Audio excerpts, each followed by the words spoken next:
Le mari d'E ma sœur a parié que je pleurais en recevant les papiers du divorce devant toute ma famille, trop faible pour riposter, a-t-il ri avec elle. J'ai signé. Puis je leur ai donné une boîte. Leurs visages sont devenus blancs. Bonjour, je m'appelle Laurine. Le mari de ma sœur a parié avec mon propre mari que je pleurais lorsqu'il me remettrait les papiers du divorce au dîner de Noël. Mais si je vous disais que ce n'était même pas le pire? Le pire, c'était le temps que j'ai passé à sourire à travers tout ça. Comment j'ai cédé ma confiance, petit à petit, jusqu'à ce qu'un jour je réalise que j'avais tout abandonné, sauf mon silence. Ils ont déplacé de l'argent dans mon dos, effacé mon nom des photos, m'ont appelé, l'adopté, dans des chuchotements qu'ils pensaient que je ne pouvais pas entendre. Et quand j'ai finalement parlé, ce n'était pas pour crier. C'était pour leur tendre une boîte, élégamment emballée et pleine de preuves. Maintenant, dites-moi, si vous étiez moi, auriez-vous pleuré? Ou auriez-vous fait ce que j'ai fait? Le soleil commençait à peine à se coucher derrière les chênes qui bordent le jardin de son aîné lorsque je suis arrivé. Je suis resté un moment dans la voiture, serrant le goulot de la bouteille de vin nichée à côté de moi comme si elle pouvait m'offrir de la force. Du pinot noir. Le préféré de papa. J'avais passé la matinée à chercher l'étiquette exacte avec laquelle il avait l'habitude de trinquer après les dîners du dimanche. Cela ressemblait à quelque chose, un geste, un rappel. À l'intérieur, des rires résonnaient, pleins et familiers. Le bruit des enfants se faufilant entre les chaises de patio, le tintement du verre contre le verre, le bourdonnement bien huilé d'une famille qui fonctionnait tant que personne ne regardait de trop près. Je suis monté sur la dalle de pierre avec mon sourire d'entraînement, les bras chargés, le vin, un sac cadeau et un cœur répétant déjà comment rester petite. Isolda m'a aperçu la première, son visage levé de cette manière polie qu'elle arborait à chaque rassemblement. Grâce sans effort, chaleur étudiée. Tu as réussi à venir, dit-elle, se retournant déjà avant que je puisse répondre. Dexley était derrière elle, les manches retroussées, tenant une pince à barbecue comme un trophée. Tu as l'air reposé, dit-il, les lèvres se tordant en ce que je pense être censé être un compliment. Je ne m'attendais pas à te voir seul ce soir. Alden est pris ou c'est juste fini? J'ai souri sans que cela n'atteigne mes yeux. Appel professionnel. Il arrive plus tard. Dexley s'est penché plus près, sa voix plus basse maintenant. Tu sais, les femmes comme toi, jolies, silencieuses, dociles, finissent toujours divorcées ou fatiguées. C'était ça, cette cruauté glissante enveloppée de charme. J'ai ri légèrement, comme si je n'avais pas senti la chaleur derrière mes côtes se tordre un peu. Heureusement que je ne suis pas si silencieuse, dis-je en le dépassant. Mais ces mots sont restés. Ils se sont accrochés à moi comme l'humidité en juillet, invisible et oppressant. Le dîner s'est déroulé avec sa chorégraphie habituelle. Isolda gérant le flux de la conversation comme un chef d'orchestre chevronné. Papa était dans son plus beau polo, les joues rougies par le vin. Maman n'arrêtait pas de replier sa serviette comme si elle se comportait mal. Tout le monde était à l'aise, bien nourri de familiarité. Quand le gâteau a été apporté, je me suis éclipsé un instant. J'avais placé le cadeau, un vieil appareil photo que papa avait l'habitude de porter, maintenant restauré et emballé, sur la table des cadeaux plus tôt dans la soirée. C'était censé être un clin d'œil discret à la mémoire, quelque chose que seul lui et moi comprendrions vraiment. Mais alors qu'il le déballait, la voix d'Isolda a retenti. J'ai pensé que tu adorerais ça, papa. Je l'ai trouvé via un restaurateur vintage en Oregon. Il a rayonné. Isolda, c'est incroyable. Ça me rappelle chaque voyage de camping que nous avons fait. Je me suis figé. Le sourire est resté sur mes lèvres, mais il s'est rapidement vidé. Oh, dis-je doucement, à personne, juste à l'air. Isolda ne m'a pas regardé. Elle n'en avait pas besoin. Elle savait ce qu'elle avait fait. Et personne n'a remarqué la façon dont je n'ai pas mangé mon gâteau. La façon dont mes doigts se sont recroquevillés sous la table, tapotant doucement le bois en rythme parfait avec ma retenue. Plus tard, j'ai aidé à ramener quelques plats à l'intérieur. La cuisine était vide, à l'exception de Dexley, sirotant un whisky près de l'évier. Il m'a jeté un coup d'œil. Tu devrais parler à Alden de ce truc de contrat de mariage un de ces jours, juste au cas où. On ne sait jamais ce que les gens préparent. Je n'ai pas scié. Tu veux dire comme quand quelqu'un offre ton cadeau comme si c'était le sien. Il a eu un sourire narquois. Touché. Je suis parti avant tout le monde. Je me suis éclipsé avec un signe de la main. Personne n'a répondu. Le pinot noir est resté intact sur mon siège passager comme des excuses non acceptées. J'ai conduit jusqu'à la maison avec les fenêtres baissées et la radio éteinte. Vous avez déjà réalisé que quelqu'un vous effaçait de l'histoire en temps réel, ai-je murmuré à personne, car à ce moment-là, j'avais déjà commencé à rédiger la mienne. À un feu rouge, j'ai vérifié mon téléphone. Un message d'Alden. As-tu déjà pleuré? Je l'ai fixé. Ce n'était pas pour moi. Ce message était destiné à quelqu'un d'autre. Peut-être Dexley. Peut-être Nat. Peut-être à quiconque Alden avait décidé de prendre comme public ce soir. Mon pouce a plané au-dessus de « répondre ». J'ai imaginé écrire quelque chose d'intelligent, de cruel, de cinglant. Au lieu de cela, j'ai verrouillé l'écran, j'ai laissé le silence avaler l'envie, et pour la première fois depuis longtemps, je n'ai pas pleuré. Je n'ai pas répondu au texto d'Alden. Je n'ai même pas rouvert le fil de discussion. Au lieu de cela, j'ai accepté l'invitation au brunch qui est arrivée quelques jours plus tard, comme une note de mise en scène passée sous une porte de théâtre. Cordial, scénarisé, obligatoire. Juste la famille, avait dit Isolda, décontractée. Alors j'ai fait des scones à partir de rien. Non pas parce que je me souciais de faire une impression, mais parce que c'est ce que l'on fait quand on a été élevé pour se montrer gracieuse, même quand on sait qu'on n'est pas vraiment invité à rester longtemps. Quand je suis arrivé, le jardin bourdonnait déjà d'une aisance étudiée. Serviettes pliées juste comme il faut, pichets de mimosa scintillant au soleil. Dexley se tenait au barbecue, retournant des saucisses comme si c'était un concours. Isolda flottait entre les conversations comme si elle auditionnait pour un segment de style de vie. J'ai placé les scones près du plateau de fruits, j'ai salué mes parents, j'ai souri à des cousins que je reconnaissais à peine. Tout le monde semblait un peu trop engagé, un peu trop chorégraphié. Les rires semblaient répétés, comme s'ils s'étaient déjà bien amusés avant mon arrivée. Alden n'était pas à mes côtés. Non pas que je m'y attendais. Il était arrivé plus tôt, apparemment, prétendant qu'il devait aider Dexley à installer le système de son.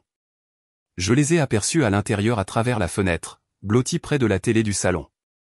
Un match de football joué en arrière-plan, mais ils ne regardaient pas. Je me suis excusé pour rafraîchir la limonade. Le pichet était lourd et en sueur. Alors que j'atteignais la porte du réfrigérateur, je l'ai entendu, juste sous le bruit de la foule.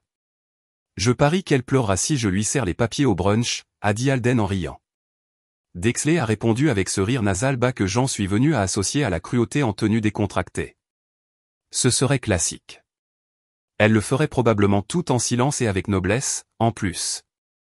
Vraiment digne d'un Oscar. Le pichet dans ma main a bougé. Pas assez pour renverser, mais assez pour faire teinter les glaçons en avertissement.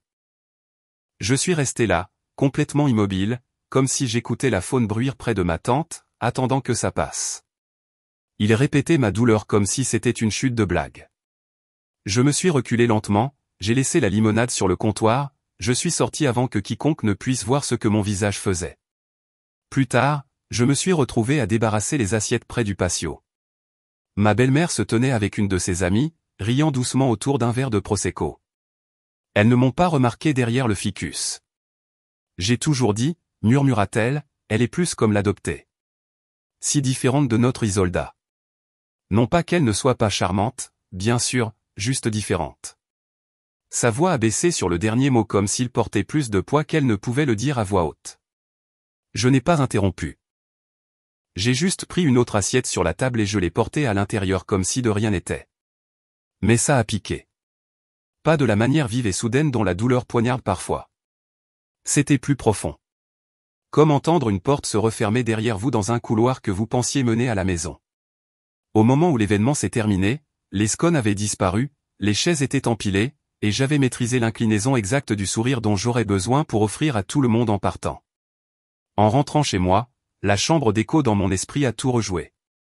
La voix d'Alden, le sourire de Dexley, la trahison silencieuse de ma belle-mère. J'ai commencé à réaliser que les choses que j'avais autrefois rejetées comme un mauvais timing ou un manque de tact n'étaient pas des accidents. C'étaient des signaux, et j'avais ignoré chacun d'entre eux. Il y a un vieux dicton que je me suis souvenu d'un voisin qui avait autrefois survécu à 2 divorces et une faillite. Tu donnes un pouce à quelqu'un et il prend tout le jardin, puis te le revend avec une marge. J'avais donné des pouces pendant des années. Des sourires à des blagues que je ne trouvais pas drôles. Un pardon que je n'avais pas demandé. Un silence auquel je n'avais pas consenti. Et qu'avais-je obtenu en retour? Une performance, un brunch, un plan de match sur la façon dont je pourrais réagir si mon mariage se terminait autour d'œufs et de saucisses. Quand je suis arrivé dans l'allée, la lumière du Porsche s'est allumée automatiquement. Personne ne l'avait laissé pour moi. Alden n'était pas à la maison. Mon téléphone a vibré dans le porte-gobelet. Un nouveau message. Peux-tu prendre du vin pour le week-end prochain? Alden.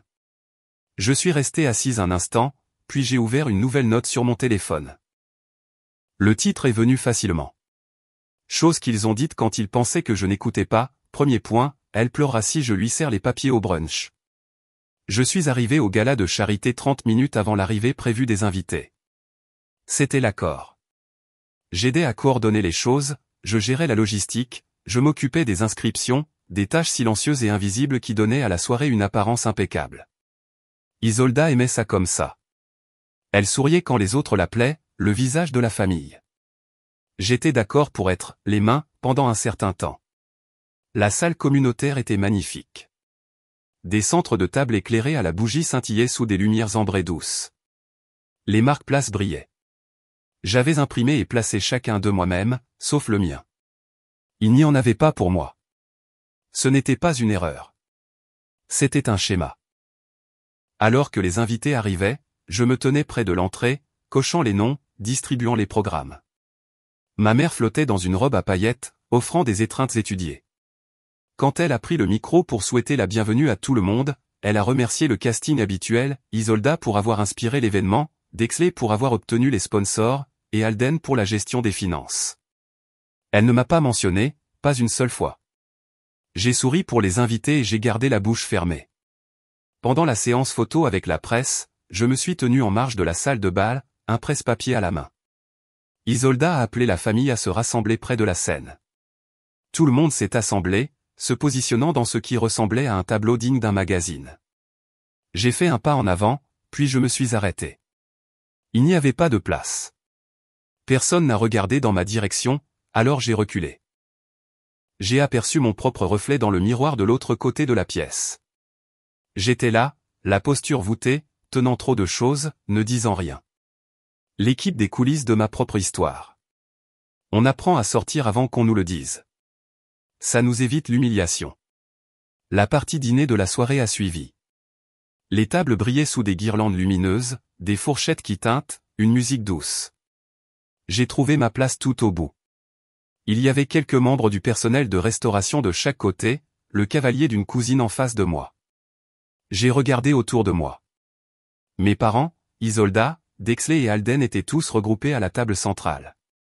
Quelqu'un s'est penché et a demandé, « Êtes-vous avec l'équipe des fournisseurs ?» Je ne les ai pas corrigés. Plus tard, Isolda m'a jeté un coup d'œil, a croisé mon regard une seconde et m'a offert un doux sourire. Le genre de sourire que l'on donne quand on a décidé que quelqu'un d'autre peut s'asseoir tranquillement et faire semblant d'appartenir à la fête. J'ai mâché ma salade. Je n'ai rien goûté. À un moment donné, Dexley s'est levé pour porter un toast. Il a de nouveau remercié tout le monde, a nommé des noms, a fait des blagues. La foule a ri. J'ai bu mon eau et j'ai hoché la tête comme si j'étais incluse, comme si j'avais une place ici. Mais j'étais assise à côté d'un membre du personnel en train de plier des serviettes. En rentrant chez moi ce soir-là, la douleur n'était plus vive. Elle était sourde, familière. Je me suis souvenu de chaque récital d'enfance où personne n'a applaudi le plus fort pour moi. Chaque certificat d'honneur qu'Isolda a encadré, mais le mien a fini dans un tiroir. Chaque photo de famille où je tenais l'appareil photo au lieu d'y être. La pire forme d'oubli est celle qui se produit alors que vous êtes encore dans la pièce. Il m'a fallu des années pour le voir et moins d'une nuit pour le nommer. De retour à la maison, je n'ai pas versé de vin ni changé de vêtements. Je suis allé directement à mon bureau, j'ai ouvert mon ordinateur portable et j'ai créé un dossier appelé « Preuve que j'étais là ». À l'intérieur, j'ai fait glisser toutes les photos du gala, la foule, la table, mes parents, ma sœur, mon mari. Pas une seule image ne me montrait. Pas même par accident. J'ai ouvert un document et j'ai commencé à taper. C'est pourquoi ils pensent que je vais pleurer, parce qu'ils m'ont toujours traité comme si je ne comptais pas. Mais cette fois, je n'allais pas disparaître si facilement. Tout a commencé par un email d'Isolda. Objet, petite discussion finance familiale, samedi. Le genre de formulation décontractée qui prétend ne pas être une convocation. Il était accompagné d'un smiley et d'un ordre du jour en pièces jointes. Alden n'en a jamais parlé. Le message donnait l'impression d'une réunion informelle, juste quelques réflexions sur la richesse générationnelle partagée. Mais quand je suis arrivé chez eux, l'ambiance était tout sauf décontractée. Le bureau de Dexley avait été préparé pour l'événement. Table en bois poli, carafe d'eau citronnée, dossier en cuir soigneusement disposé. Ce n'était pas une discussion. C'était une présentation. Isolda m'a accueilli comme une attachée de presse avec cette inclination de tête douce qu'elle réservait à la gentillesse publique. Laurine, contente que tu aies pu venir. Je n'ai pas demandé de quoi il s'agissait vraiment. Je savais qu'il ne fallait pas exiger de contexte de la part de personnes qui instrumentalisent l'ambiguïté. Alden était déjà assis, faisant défiler son téléphone comme s'il ne savait pas que j'arrivais. Quand il a finalement levé les yeux, il a souri juste assez pour rester poli. Dexley a baissé les lumières et a projeté un diaporama intitulé « Gérance pour l'avenir ». La première diapositive était un arbre généalogique. Photo, nom, ligne, net, intentionnel. Ma photo était là, mais plus petite. Pas de légende. Environ 20 minutes plus tard, Alden s'est éclairci la gorge. Alors, juste pour simplifier les choses, j'ai déplacé nos économies communes dans une fiducie privée, a-t-il dit. C'est plus propre pour la planification future. Mon estomac s'est noué, mais j'ai gardé un ton égal. Quel compte? Le compte Fidelity, a-t-il dit trop rapidement. Et quelques autres. C'est juste une délégation intelligente. Dexley a hoché la tête comme s'il concluait une fusion. J'ai attendu. Personne n'a mentionné que mon nom figurait sur un quelconque document, car ce n'était pas le cas. J'ai regardé Alden. Tu as déplacé notre argent sans m'en parler. Tu as toujours dit que j'étais meilleur avec les finances, a-t-il dit en haussant les épaules. Tu détestes ça. Je me suis levé et j'ai quitté la pièce sans élever la voix. Dehors, je suis resté sur leur terrasse et j'ai respiré par le nez. Les fleurs sentaient la culpabilité coûteuse. Quand je suis revenu, la réunion était passée à la planification de la succession. Dexley a cliqué sur une diapositive intitulée « Allocation de l'héritage ». C'était clair, actif, biens immobiliers, investissement à long terme. Une partie de la fiducie était déjà réservée à son fils aîné. Mon nom ne figurait sur aucune ligne. Isolda m'a regardé droit dans les yeux, puis a dit à la salle, « Certaines racines poussent plus droit que d'autres ». Cette phrase n'a pas seulement atterri. Elle a brisé quelque chose en moi. Pourtant, je n'ai rien dit. J'ai juste croisé les mains sur mes genoux pendant que chaque version de moi-même qui avait déjà demandé à appartenir à quelque chose mourait tranquillement. Cette nuit-là, je n'ai pas pleuré. Je n'ai pas fulminé. J'ai juste envoyé un texto à Jenny. Tu te souviens de cette avocate dont tu m'as parlé? Elle a répondu en moins de 2 minutes. Toujours. J'ai passé l'heure suivante à télécharger chaque email, pièce jointe et avis de modification de compte dans un dossier privé. J'ai copié le tout sur une clé USB. Je l'ai étiqueté à l'encre rouge. Ce qu'ils pensent que je ne sais pas, j'ai lu une vieille citation une fois. Quand ils cessent de voir votre valeur, ne leur demandez pas, montrez-leur ce qu'ils ont perdu. Et puis je l'ai trouvé, purement par hasard. Je suis retourné au bureau de Dexley en prétextant avoir oublié mon écharpe.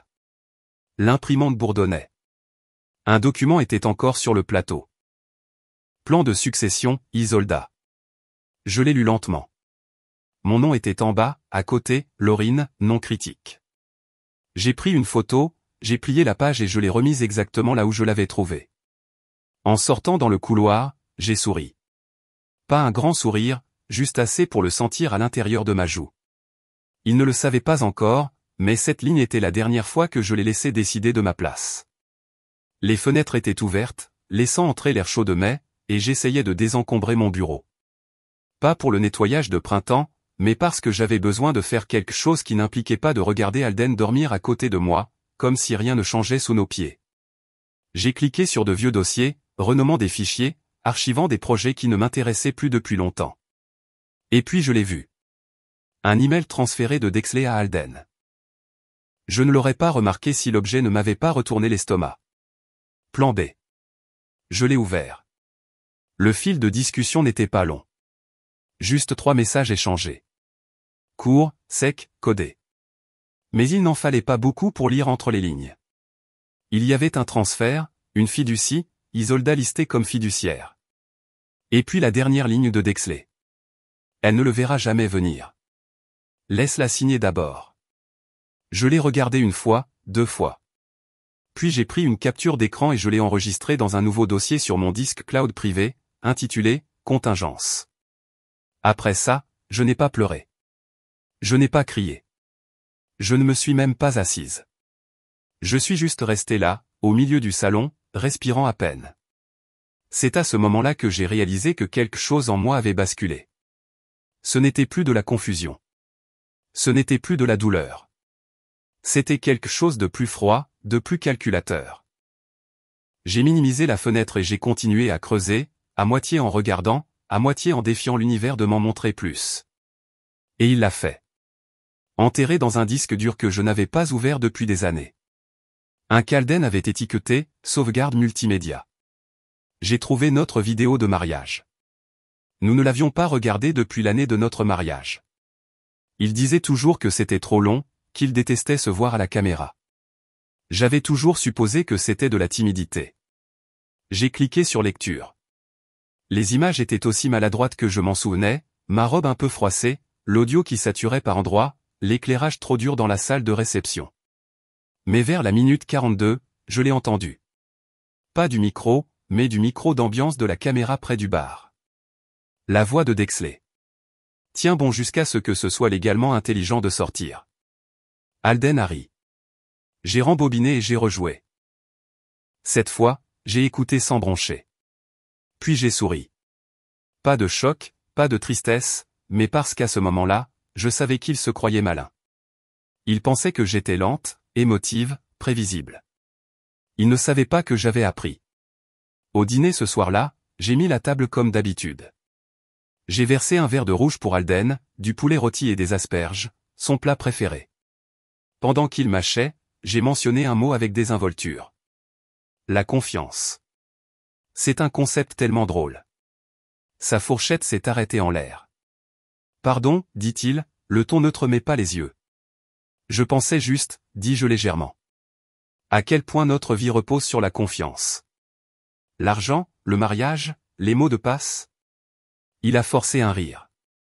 Eh bien, je dirais que nous en avons construit une assez solide. J'ai hoché la tête.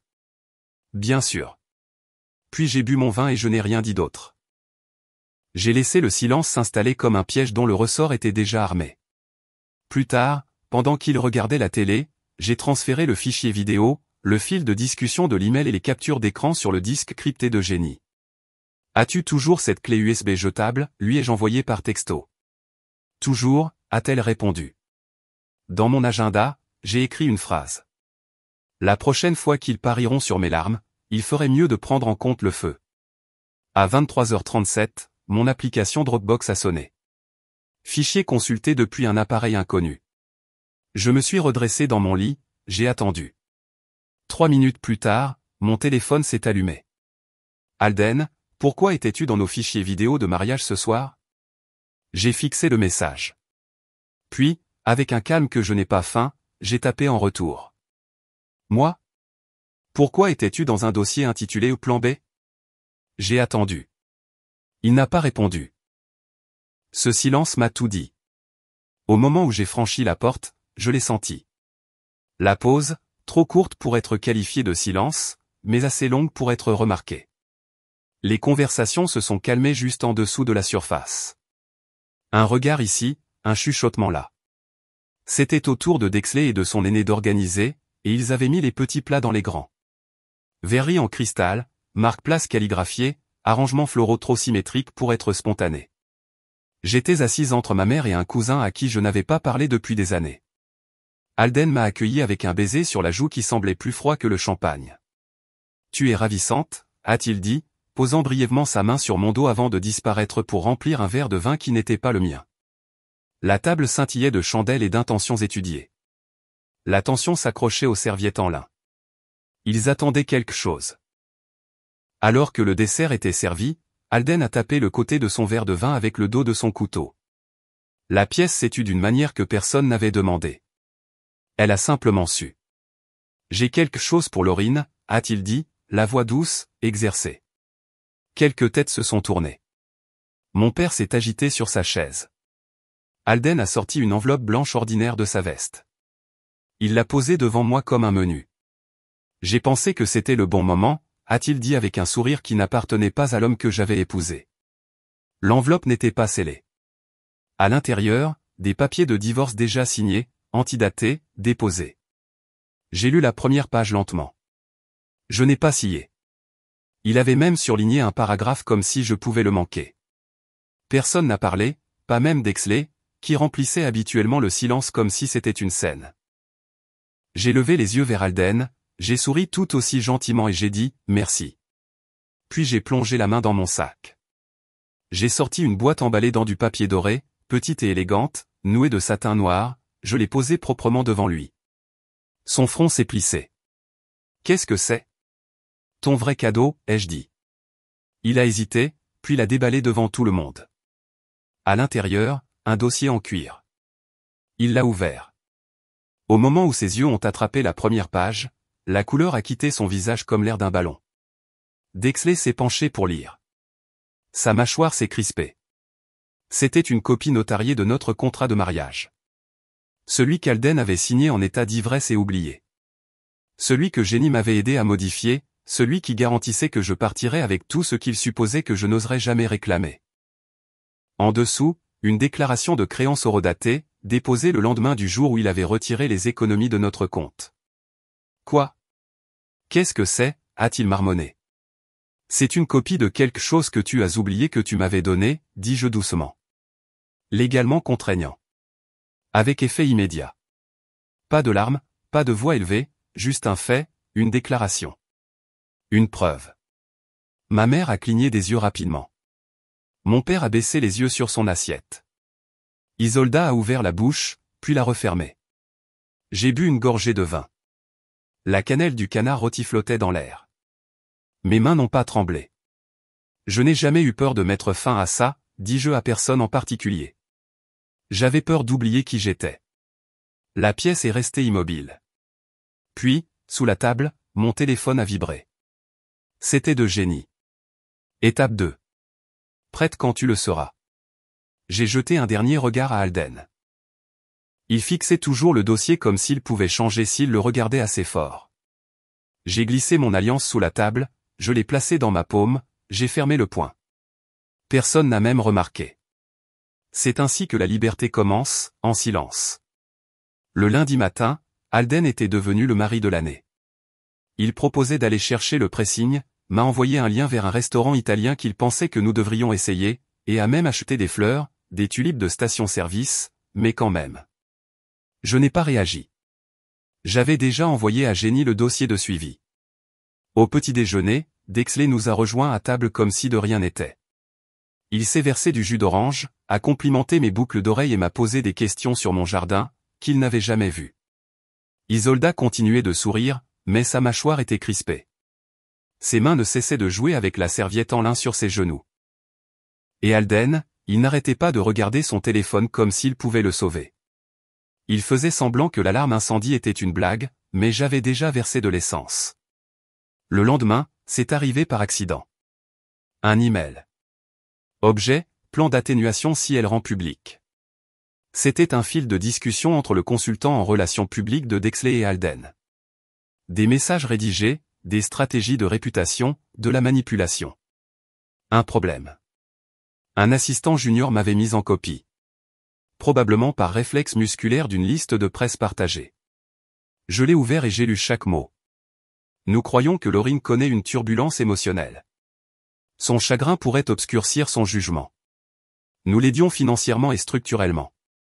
Nous avons agi dans son meilleur intérêt. Le dégoût n'effleurait même pas la surface de ce que je ressentais. Je n'ai pas transféré l'email. Je n'ai pas répondu. Je l'ai enregistré, puis j'en ai imprimé 3 copies, une pour Jenny, une pour la presse si je le choisissais, et une pour moi, que j'ai pliée et placée dans la même boîte dorée que j'avais tendue à Alden le soir du dîner. Cet après-midi-là, je suis entré dans le bureau de Jenny sans frapper. Elle a jeté un coup d'œil à mon visage et a fermé son ordinateur portable. Je lui ai tendu le dossier. Ajoute ça, crypté. Prête, a-t-elle demandé. On attaque les finances maintenant? Pas encore, ai-je dit. Laissons-les se demander d'où vient la fuite. J'ai quitté son bureau et j'ai conduit directement chez Nordstrom. J'ai acheté la robe rouge qu'Alden avait dit une fois me donnait l'air de trop en faire. Il l'avait détestée parce qu'elle ne me rapetissait pas. Ce samedi-là, c'était le brunch de charité annuel de la fondation de Dexley. C'était le genre d'événement où tous les participants se croyaient importants juste parce qu'ils avaient un badge. Je n'ai pas dit un mot en arrivant. Je suis juste entré, talons claquants, lèvres ourlées de cramoisi, cheveux lissés en arrière. Les têtes se sont tournées. Je savais ce qu'ils chuchotaient. Pourquoi est-elle ici? Alden se tenait, raide, près du bar. Dexley faisait déjà les 100 pas, chuchotant dans son téléphone comme s'il avait égaré quelque chose d'important. Probablement le contrôle. Je les ai laissés me regarder traverser la pièce. J'ai souri une fois à une femme que je ne connaissais pas. Juste pour montrer que je me souvenais comment personne ne m'approchait. C'était le signe révélateur. Plus tard dans la soirée, de retour à la maison, j'ai enlevé mes talons et je me suis versé un verre d'eau. Mon téléphone a sonné une fois. C'était de Jenny. Le message était simple. La boîte de réception jetable a reçu quelque chose. Tu voudras voir ça. En pièce jointe, un message transféré d'un compte d'entreprise anonyme, probablement un cadre intermédiaire de l'entreprise de Dexley. Vous n'avez pas eu ça de moi, disait-il, mais vous voudrez regarder le fichier Zeta. J'ai téléchargé la pièce jointe, je l'ai ouverte. C'était un ensemble de registres financiers internes, une ligne de compte cachée appelée « Détournement parallèle, LW ». Mes initiales. Mon nom. Mon argent. Ils n'avaient pas seulement prévu de m'effacer. Ils avaient déjà commencé.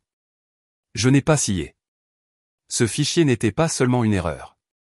C'était le fil, et j'étais sur le point de tirer. Je suis arrivé 10 minutes en avance. C'était délibéré.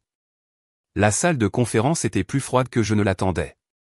Sol en marbre, fenêtre du sol au plafond surplombant le centre-ville de Sacramento. Une longue table laquée qui semblait plus cérémonielle que fonctionnelle. J'ai pris le siège au fond, face à la porte. Cheveux relevés, blazer impeccable, rouge à lèvres mat. Non pas pour l'effet, pour le contrôle. Alden est entré en deuxième, tirant sur le col d'une chemise qui lui allait probablement mieux avant les dernières semaines. Il m'a regardé, mais je ne lui ai rien offert en retour, pas même un clignement d'yeux. Dexley est entré en troisième, flanqué de son avocate, une femme avec une mallette en cuir et un regard vide qui disait qu'elle avait vu pire. Isolda suivait, les yeux fuyant tout sauf moi. Ils avaient amené des costumes à une guerre que je répétais en silence. Quand tout le monde a été assis, le médiateur a fait son discours habituel. Règles de base, neutralité, confidentialité. Rien de tout cela n'avait d'importance. Nous n'étions pas là pour négocier. Nous étions là pour le dévoilement. J'ai ouvert mon dossier et j'ai fait glisser un document sur la table vers l'avocat d'Alden. Vous voudrez commencer par ça, ai-je dit. Il a lu la première ligne, puis a cligné des yeux. C'est l'acte de propriété de la maison. Oui, dis-je calmement.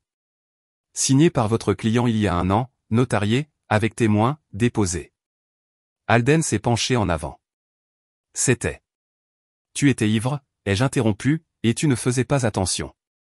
C'est à ce moment-là que les gens comme toi deviennent les plus généreux. L'avocat a toussé. Cela complique les choses.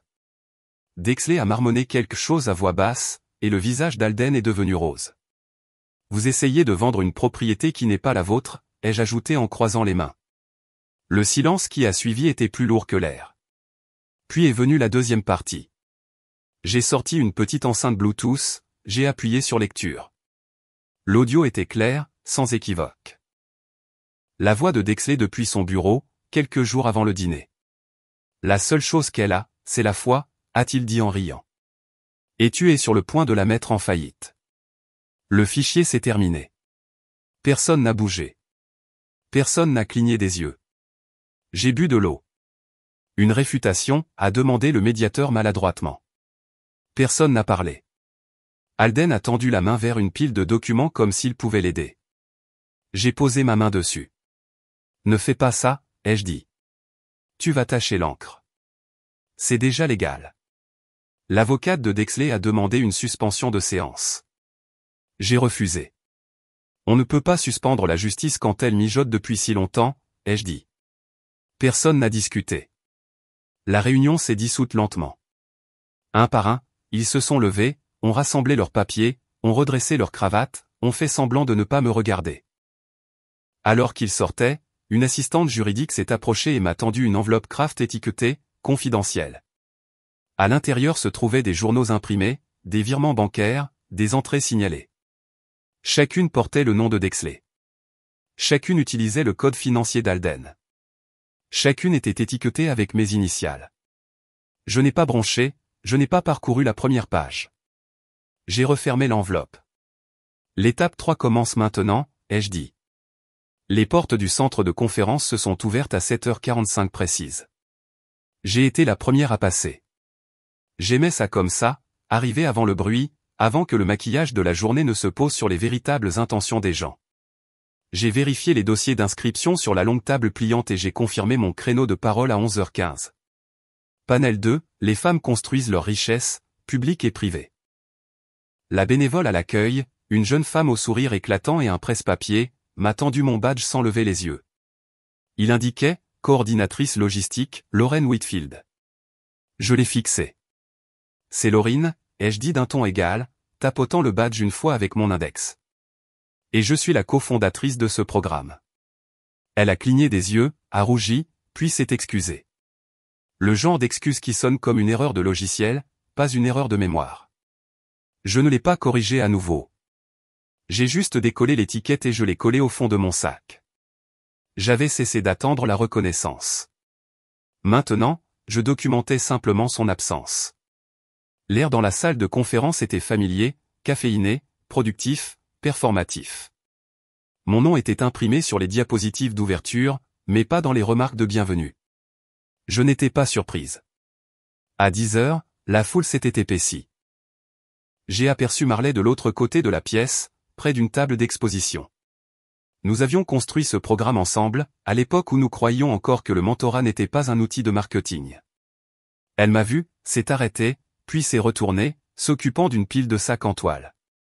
Je l'ai retrouvée près de la machine à café une demi-heure plus tard. « Tu m'évites » ai-je dit. Elle a regardé autour d'elle comme si quelqu'un pouvait l'entendre. « C'est compliqué, Laurine. » « Non, c'est en fait très clair. » Elle a soupiré. L'entreprise de Dexley finance la moitié de mon département.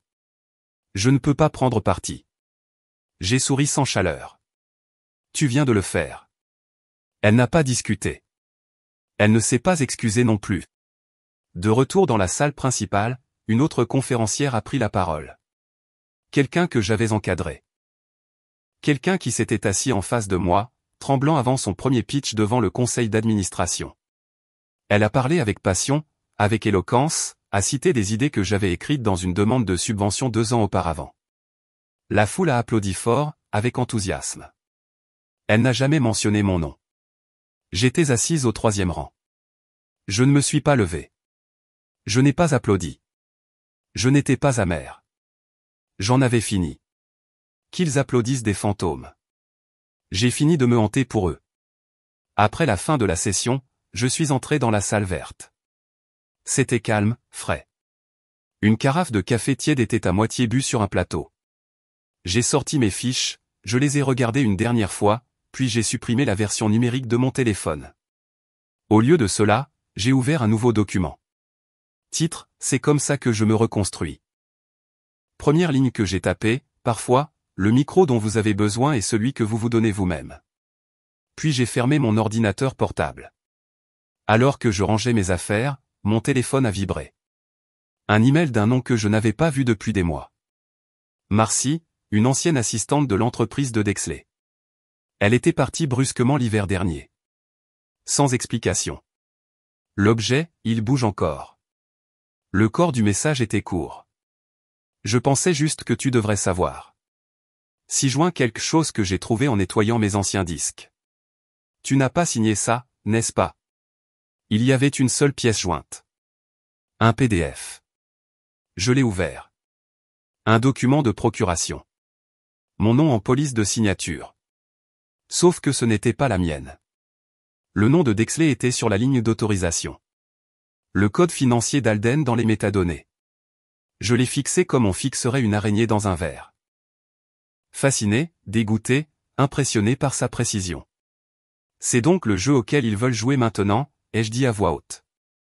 Ils pensaient que le silence signifiait la reddition. Mais j'étais seulement silencieuse parce que j'aiguisais chaque mot.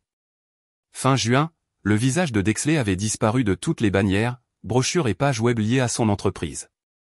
Le communiqué de presse imputait cela à une restructuration stratégique, mais personne n'a manqué la vérité silencieuse qui bourdonnait en dessous. L'audit avait eu lieu. Des assignations à comparaître avaient été signifiées. Et bien que personne n'ait prononcé mon nom publiquement, j'ai reconnu l'architecture de la conséquence, car j'avais aidé à la construire. Je n'ai jamais célébré l'effondrement. J'ai simplement expiré. C'était suffisant. Quelques jours après que la nouvelle ait éclaté, j'ai entendu frapper à la porte de mon appartement. Ce n'était pas le genre de coup destiné à intimider. C'était hésitant, un rythme que je n'avais pas entendu depuis des années. J'ai ouvert la porte pour trouver mon père tenant un album de photos poussiéreux. Je n'ai pas appelé parce que je n'étais pas sûr que tu répondrais, a-t-il dit, les yeux ne rencontrant pas tout à fait les miens. Je me suis écarté. Il est entré comme un homme essayant de ne pas faire grincer le plancher. Nous sommes restés assis en silence quelques minutes avant qu'il ne parle. Je n'ai pas vu ce qu'il te faisait. Pas clairement. C'est de ma faute. Il n'a pas offert d'excuses. N'a pas dit qu'il avait été trompé. Il a juste posé l'album sur ma table basse, les pages usées par le temps, les photos à moitié décollées au coin. Je n'arrêtais pas de penser que tu étais assez forte pour prendre soin de toi, a-t-il ajouté. Je l'ai regardé. Je l'étais. Ça ne voulait pas dire que je méritais de le faire. Il a hoché la tête. Il n'y avait pas de larmes. Juste cette étrange attente quand quelqu'un dit enfin la chose que vous aviez cessé d'espérer entendre. Merci de le voir maintenant, ai-je dit. Il est resté 20 minutes de plus. Nous n'avons pas parlé d'Alden, de Dexley ou d'Isolda, juste des roses qui fleurissaient tard cette saison. Puis il est parti tranquillement, mais différemment. 2 jours plus tard, j'ai conduit jusqu'à la maison que j'avais autrefois partagée avec Alden. Elle était presque vide maintenant, les meubles partis, les murs nus. L'écho de mes propres pas me suivait de pièce en pièce. Je ne me suis pas attardé. J'étais venu seulement pour laisser quelque chose derrière moi. Sur la table de la salle à manger, j'ai posé une enveloppe. À l'intérieur, une seule page manuscrite. Cette maison a gardé mon silence pendant des années. Maintenant, elle résonne du tien. Garde-la. Je suis sorti sans me retourner. Cette nuit-là, Alden a appelé 3 fois. Je n'ai pas décroché. La 4e fois, j'ai complètement coupé la sonnerie. Isolda a envoyé un texto une fois. Je ne savais pas que ça irait aussi loin. J'ai répondu. Tu ne pensais pas que j'irais aussi loin. Pas de réponse. Le silence semblait mérité. L'après-midi suivant, Jenny a appelé. Son ton n'était pas pressé, mais stable, déterminé. Tu voudras lire ça, a-t-elle dit. La transcription vient d'arriver sur mon bureau. C'était un dépôt de plainte. Dexley avait témoigné sous serment lors de l'une des premières dépositions. Dans une tentative de minimiser sa culpabilité, il a admis avoir transféré des fonds en utilisant un document falsifié, le mien affirmant qu'il s'agissait d'une erreur interne, blâmant l'assistance juridique, mais il était trop tard. Les mots étaient consignés. Il avait enterré le couteau et oublié que je l'avais vu creuser. J'ai fermé le dossier. La prochaine étape n'était plus une question de vengeance. C'était une question d'élan.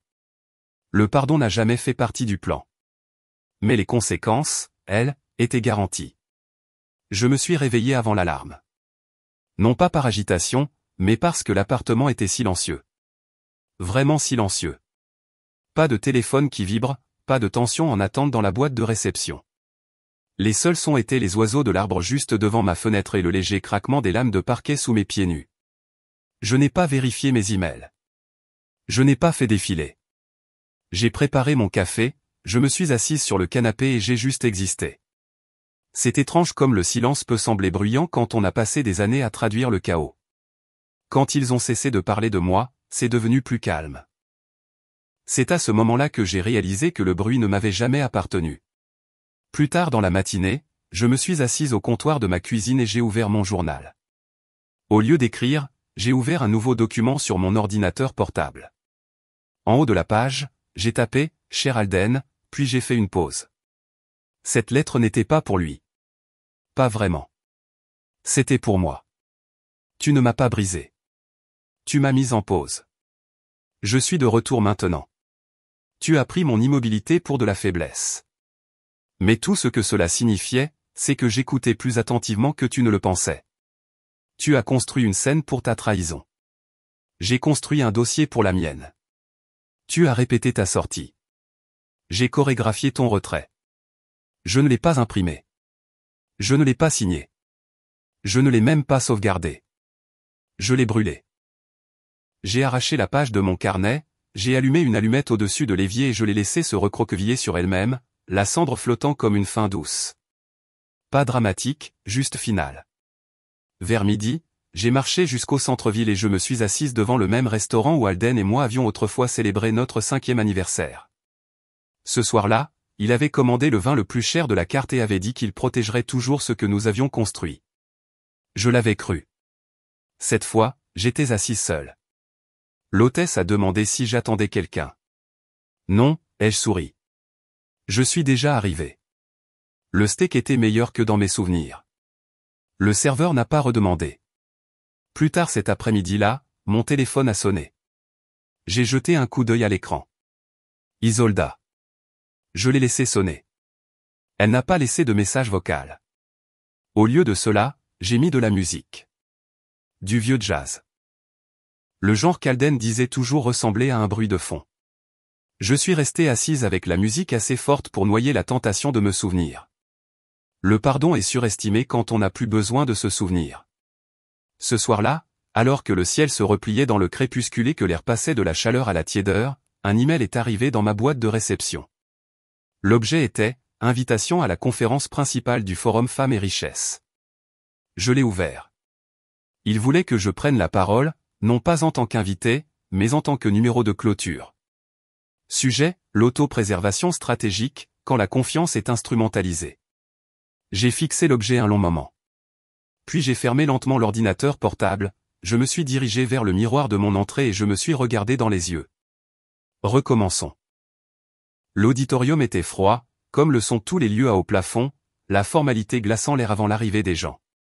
Je me tenais en coulisses, les doigts calmes, la voix stable.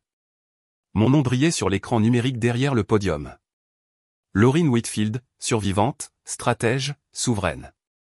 Il y avait plus de 200 femmes dans la salle. Des avocates, des investisseuses, des PDG, des fondatrices novices, des médias alignés le long du mur du fond. J'ai marché jusqu'au micro, ni rapidement, ni timidement, juste comme je l'avais répété dans ma tête chaque nuit de l'année écoulée. Ils ont dit que je pleurais. J'ai choisi de parler à la place. Je n'ai pas commencé par une blague. Je n'ai pas remercié la foule d'être là. J'ai regardé, j'ai croisé les regards qui semblaient prêts à être défiés, et j'ai commencé. Il existe un type d'effacement qui ne s'accompagne pas de violence. Il s'accompagne de politesse, de mots comme pour votre protection et nous nous en occupons. Je le sais parce que j'ai vécu dedans. J'ai payé l'hypothèque dessus. Et j'ai organisé des fêtes à l'intérieur. Personne n'a bougé. Ils ont construit des systèmes pour m'effacer. J'ai pris des notes. Ma voix n'a pas vacillé. J'ai raconté l'histoire, non pas avec des noms, mais avec des faits. Non pas avec de la rage, mais avec des preuves. La trahison financière déguisée en planification. Le sabotage émotionnel habillé de loyauté. Les pièges juridiques tendus derrière des sourires de dîner. Et la salle s'est penchée en avant. Quand j'ai fait une pause, ils n'ont pas applaudi. Ils ont retenu leur souffle. On m'a dit que le silence était la dignité, que ne pas faire de scène était la force. Mais et si le silence est la scène?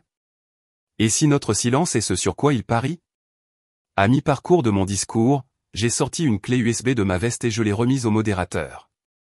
Ces documents sont maintenant publics, non pas par vengeance, mais pour quiconque s'est déjà demandé si son intuition exagérait.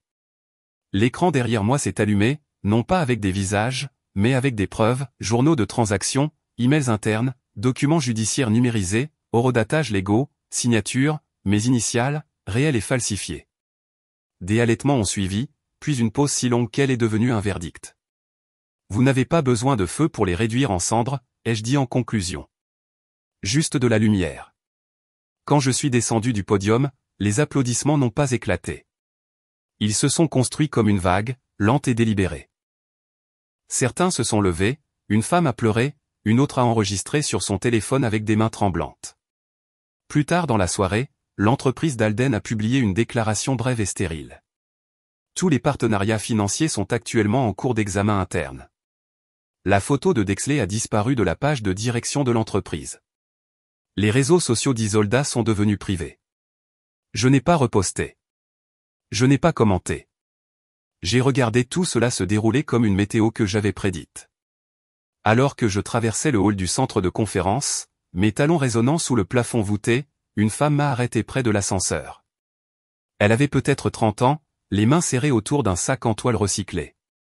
J'ai failli épouser quelqu'un comme lui, a-t-elle dit. Je ne l'ai pas fait à cause de vous. Je n'ai rien dit tout de suite, j'ai juste hoché la tête doucement, pleinement. Puis je suis entré dans l'ascenseur. Ils ont parié que je serais brisé. Ce qu'ils ne savaient pas, c'est que je ne faisais que commencer. Certaines histoires ne se terminent pas par des feux d'artifice. Elles se terminent par une voix stable, un esprit clair et une femme qui connaît enfin sa valeur. Je n'ai pas crié. Je n'ai pas couru après les excuses. J'ai choisi quelque chose de plus silencieux mais de plus fort. La clarté. Et cette clarté m'a appris quelque chose que j'espère que vous emporterez avec vous aujourd'hui. Vous n'avez pas à attendre que quelqu'un d'autre nomme votre valeur. Vous la définissez, la protégez et, si nécessaire, la prouvez. Si vous êtes dans un endroit où le silence semble trop bruyant, où vous avez été effacé de votre propre vie, souvenez-vous de ceci, votre absence dans leur reconnaissance n'efface pas votre présence dans la vérité. Et parfois, votre meilleure vengeance est de construire une vie qu'ils ne peuvent plus toucher. Alors, laissez-moi vous demander, avez-vous déjà été sous-estimé et vous êtes-vous relevé quand même? Avez-vous gardé le silence alors que vous auriez dû parler? Ou peut-être votre silence a-t-il parlé plus fort que tout ce que vous auriez pu dire? Si cette histoire a résonné en vous, si vous avez ressenti ne serait-ce qu'une parcelle de votre propre expérience ici, faites-le moi savoir. Laissez une baguette magique dans les commentaires ou dites-moi d'où vous regardez. Et si cette vidéo vous a interpellé ou vous a fait ressentir quelque chose d'inattendu, j'aimerais aussi connaître votre point de vue. Chaque histoire compte. Et, si vous souhaitez entendre plus d'histoires de force, de stratégie et d'estime de soi, n'oubliez pas de vous abonner. Appuyez sur ce bouton pour ne pas manquer la prochaine, car nous ne faisons que commencer.